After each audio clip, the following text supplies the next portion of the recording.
Okay, so things have moved on a little since my last video on the Behringer Crave. In the last video I kind of wondered if I liked it or not, should stick with it.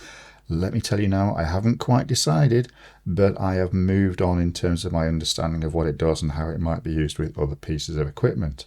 So in this instance here, I've decided to just put it with another piece of equipment of mine, which is the KLorg Volca Sample. I'll be doing a little tutorial and a bit of rundown on this in a little while, because this is one of my recent purchases. This one just cost me 30 UK pounds. It's in incredible condition as well, so really pleased with that.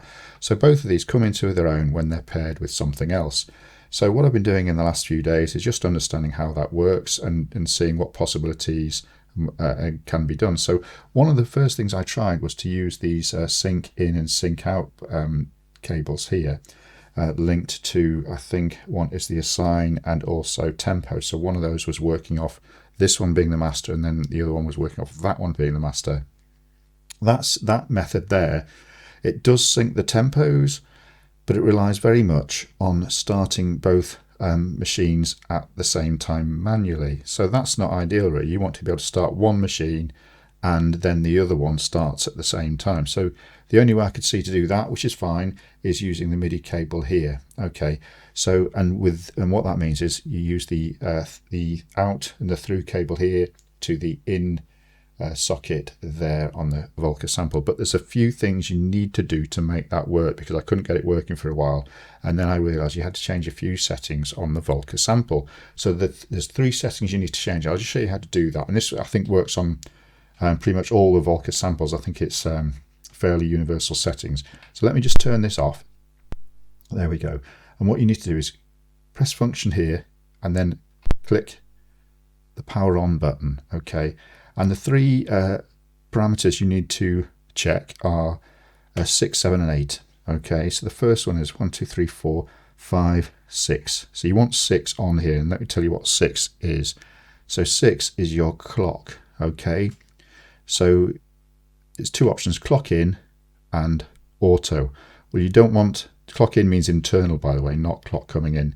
So you don't want the internal, you want it auto, which means the timing and the tempo of this is governed by an external machine, which in this case is this is the Crave.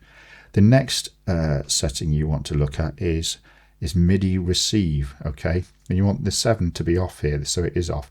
But if we just click on it here, that's ST on or ST off. So I think that basically means MIDI receive in or not. So in this instance, we don't want it to receive MIDI information, because, or at least MIDI note information, because what happens is, what happened to me was this would play, and then it would play drum parts on here. It would play the corresponding drums. Well, that's not what you want. You want to play this.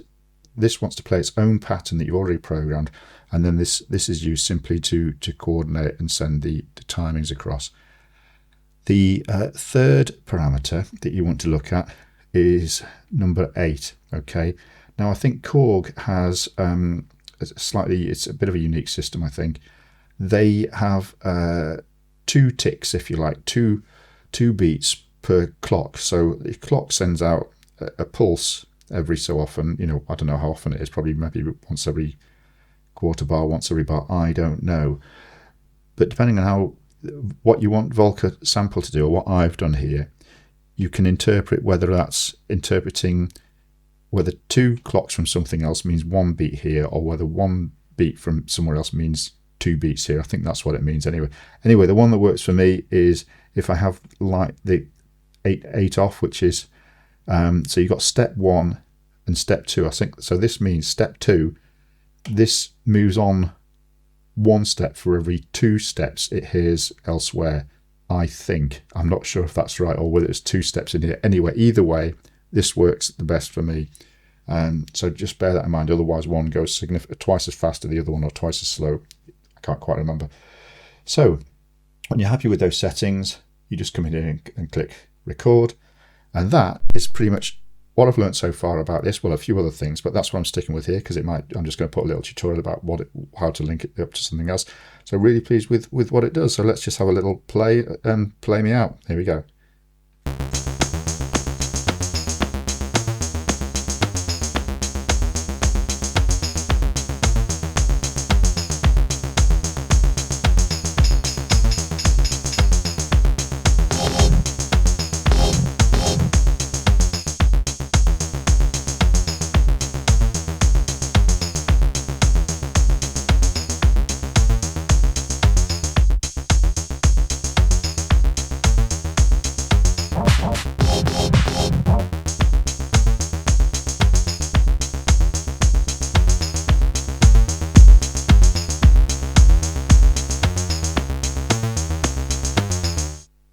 Thank you very much.